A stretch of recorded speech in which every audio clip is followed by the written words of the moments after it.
Is President Biden going to build a southern border fence? We'll get to that hypocrisy later, but first, our top story, California dictator Gavin Newsom has lifted the state's stay-at-home order. After nearly a year of being in Newsom's 2-week lockdown, the health crusader decided to lift his stay-at-home orders. Why? I don't know. But we can say the stay-at-home order is lifted in conjunction with Newsom now being under a very real threat, as his recall effort now has 1.2 million signatures. That's of the 1,495,709 signatures that are necessary to trigger a recall of the great governor. But in a moment of truth, Newsom claimed the lockdown lift isn't political. And we know that to be true because on December 3rd, when he issued the current stay-at-home order that's been terrorizing California, LA County hospitalizations were at 2,572. And today, as he lifts the order, LA County hospitalizations are at 6,697, which is more. But he's lifted the order because things have gotten better. In the midst of the intense lockdowns, inspirational socialist Newsom received public records requests for the data being used to justify the lockdowns. And instead of supplying the public with the public records, his state officials refused, saying the data would confuse the public. And luckily for the public, Gavin knows he's smarter than them. And in opposition to Newsom news, California Republican Chairwoman Jessica Millen Patterson tweeted, "The governor's decisions have never been based on science. Him reopening our state is not an attempt to help Californians, but rather an attempt to counter the recall movement. It's sad and pathetic." Well, I say, how come Big Tech hasn't censored her yet? What can we say to discredit her? She's Gavin-phobic.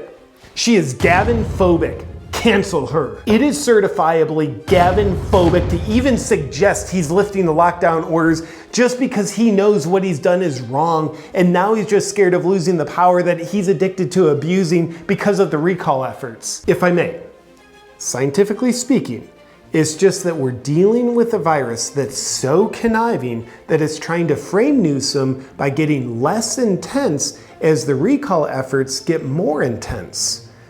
And most of Newsom's residents live intense because of him. This just in! If you're a California resident, don't go to recallgavin2020.com and leave your signature. We here at this station believe Gavin.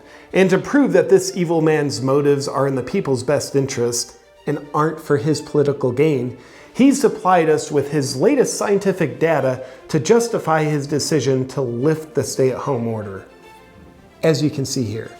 As Newsom has spent months trying to convince California residents that it's too dangerous to leave their homes, and now that nothing's changed, he's trying to convince them that it's safe to leave their homes and go do things like go to a restaurant. We'd like to point out the following. Governor Newsom is such a brave leader that he was dining out at restaurants before it was safe to do so, and before people were allowed to. And he was doing this to let people know it's safe to do so now, but not when he did it. This just in! The person that makes the law doesn't have to follow the law if he thinks he's above the law. But in spite of his brave leadership, which I'm not sure, is he getting the Medal of Honor for it? He should.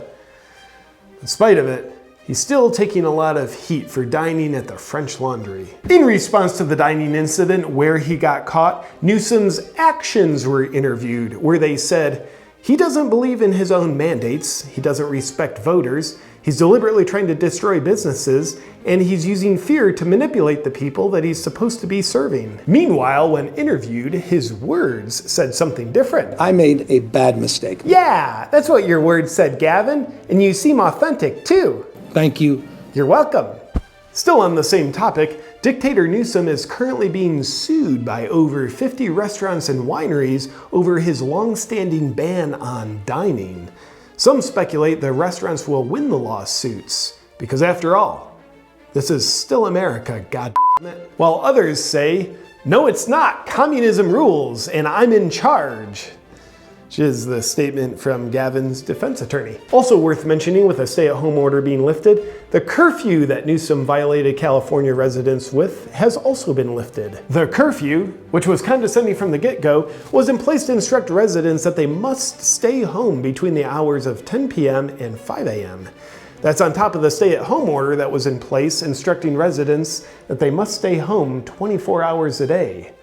Apparently both were necessary because it felt more powerful to Gavin. Changing lanes, now when you go on to toxic Google News, Google News, you're greeted by a fact checker section on the home page. The fact checkers have been so factual that they've been getting a lot of backlash from people who care about the truth rather than their facts. So what does a Google do? Hide the truth deeper under facts by bringing a fact check section to the home page. Seems respectful of human intelligence. Also, Google says it will not be backing members of Congress that voted against the election results. Shocker! Some speculate that Google is starting to lean left. Others are speculating about why some are still speculating about that. Oh, and what was the thing that was just on the screen about CNN removing the COVID tracker right after Biden took office? Oh, that's right. The fact checkers fact-checked that as false, even though it happened. Great. In other miracles that have happened now that Biden's taken office and the lockdown doesn't have to be used for political gain news, Chicago public schools want children back in school. But the Chicago Teachers Union refuses, wanting classes to remain online where they're teaching from home. Well, it's kind of like the teachers are still believing what you just told them about things being unsafe, and now they still believe it, even though you're telling them that it's safe, but nothing's changed. Portland Mayor Ted Wheeler pepper sprayed a man who was confronting him about not wearing a mask. And the man who was confronting him for not wearing a mask was also not wearing a mask. The Portland mayor has been taking a lot of heat for how he dealt with over 100 days of riots over the summer that some pretended were protests. It appears as though the far left is now attacking the farther left. I'll be in Texas. As former President Trump's ban on mainstream social media continues, he's reportedly looking for alternative companies that will violate his privacy and take his data for their profit. His search has not been fruitful, and he might be left with having to keep his privacy for himself. From the inauguration, the excitement over Bernie Sanders' mittens is here, and the excitement over Biden now being president is here. It appears as though mittens have won the popular vote. But sorry, Bernie, we use the Electoral College. The popular vote doesn't get you into office. But your party keeps you out of office anyway. While the inauguration ceremony was happening for Bernie Sanders' mittens, Biden was behind the scenes taking office. It's approximately Biden's 1-year anniversary of his own words over Trump's travel ban, which were, Trump further diminished the US in the eyes of the world by expanding his travel ban. This new African ban is designed to make it harder for black and brown people to immigrate to the United States. It's a disgrace. We cannot let him succeed. Because of Trump's actions, Biden also called him a xenophobic. As a way of celebrating his 1-year anniversary of his words, Biden put together his own travel ban, prohibiting people from traveling to the US from South Africa. Is President Biden's same actions xenophobic? No, they are not, because they're different. And especially not if we change the definition of xenophobic, which we've already done. Traveling further down memory lane, we're recalling an exciting and progressive idea that President Biden endorsed back in 2006. Specifically, he voted for a 700-mile-long fence at the southern border between the US and Mexico. I voted for a fence, is what Biden said about it. In our research into what a fence is, we have reason to believe a fence is like a wall, only not built quite as well, yet serves the same purpose. So clearly things are different with this administration because we tell you they are. You haven't been fooled. Now go back to sleep, you fool. Good night. Thank God we're done with this video. Oh yeah, and I want to thank Blue Blocks for sponsoring this video. I love Blue Blocks because they protect me from blue light. Now blue light, it's kind of like dog poop on your living room rug. It messes things up. I don't like it when you poop on the rug, and I don't like blue light either. Are you really gonna do that on camera? The problem with blue light at night is it tells your body it's daytime, which means your stress hormones go up and your sleep hormones get suppressed, which ultimately means you can have a tougher time falling asleep, you get a lesser quality of sleep, and the next day you wake up more unrested with less energy. Still doing it. And whatever you do, just don't lick your butt.